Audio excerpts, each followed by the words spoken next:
To the show, and this is Metal Kit Monday. I got this here, this M21, really cool.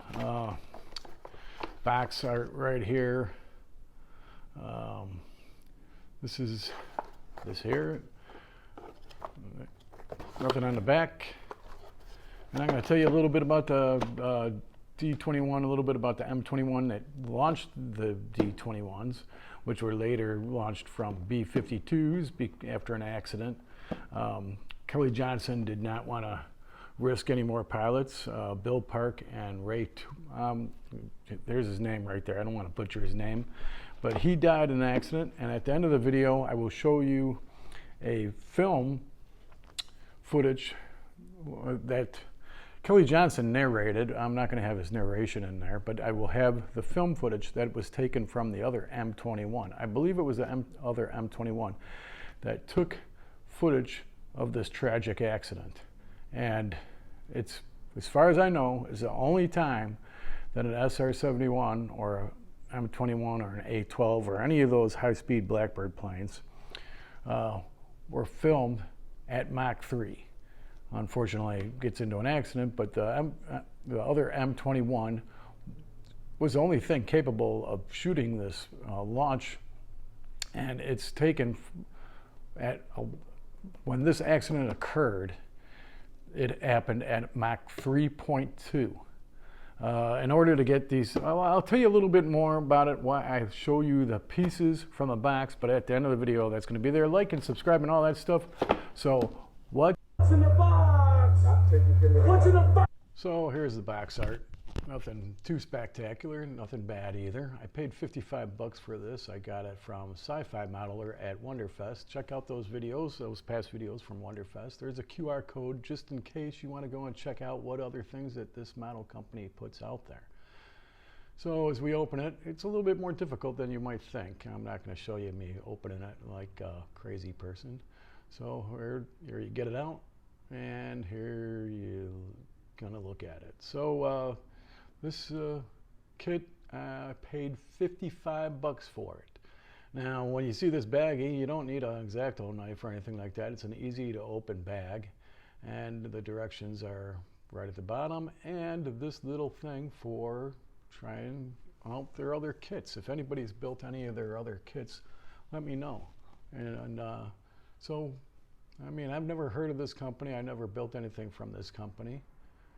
And now we're going to get a look at these directions. The paper on these directions, it's a really good quality paper, actually. So you're building this model kit, you're building it on the tow stand or the cart for this thing. And the paper is really good. It's a very simple looking thing. There's the engine, the Marquette RJ43 MA20 B4 ramjet. I believe it's like 1,500 pounds of thrust. You don't need a real lot for it to do what it needs to do. The D21 and the M21, the D21 is pretty light. Matter of fact, when you do use the D21, it starts up at Mach 1.24.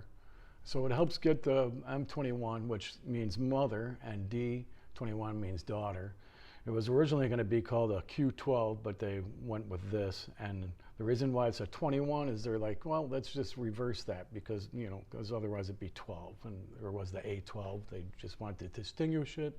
They built two of these airplanes to carry the D21 into flight. Everything was going okay until the one crashed. And that was on a flight that was fully fueled. You only had 6 inches of separation between the tails and the launch pad. Now there's there's the nose cone, there's the Marquette engine, and there's also a tail cone on there. The wheels, they come in parts. You connect them together. They look okay, but the tail cone, they used them on one flight, and because the one time that they did use it, that stuff, you know, hit the D21 and did some damage to it. So they didn't use it anymore on any of the other flights. So everything looks crisp and clear. I mean, there's not a real lot to this kit. Everything looks good over there. Now here's the wings. The wings look really, really good. They look excellent. I don't see anything wrong with these wings. It's like a one-piece thing. It's very thin. The lines look fine. Like there's not a real lot to be said about how big this kit is. So, yeah, that looks good over there. I mean, I don't see any real problems with building that or putting it together. Like I said, if anybody's built any of these kits from them, let me know. The tail, I'm very curious about that hole over there. I suppose maybe that was something to help bring the D-21 and mate it to the M21. I'm just not sure. The rest of it, well, that's a little top part. I don't know what's going on with that, but I'll find out sometime. But the stuff looks pretty good over there. And here we go. This is the cart. There's some really small parts on this cart. So after the accident, Kelly Johnson, I believe they had 3 successful flights before the 4th flight. Correct me if I'm wrong, but there was the 4th flight where the accident happened, where Bill Park, who was an experienced test pilot, I mean, he flew the F-117 later on, he crashed that, he's ejected from airplanes 4 times. He's no longer with us. I believe he died in 1996. This part here, this should be the connecting part that would connect to the M21 to the D21. Unfortunately, on that thing, there's no detail on it whatsoever. It's almost like it was an afterthought.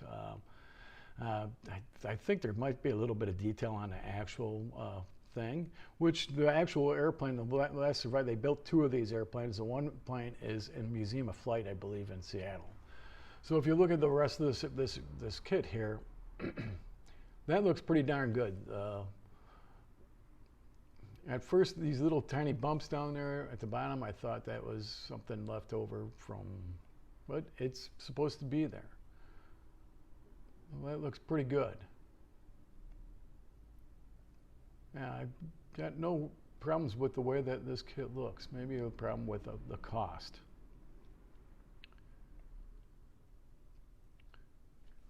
So later on, when Kelly Johnson was like, well, you know, let's put these on B-52Hs. They did it. They did a few operational sorties. Maybe one was a success. There's a few different things written about it. Some say that you know, they went this far and did this. What would happen is the pictures would be taken, and then the camera, the film would be ejected, and then it would be picked up mid-flight with parachutes by a C-130. Unfortunately, most of the time that wasn't successful. You know, even the furthest one I think I know of, the plane went 30. Some of these drones went into China. One crashed in Russia.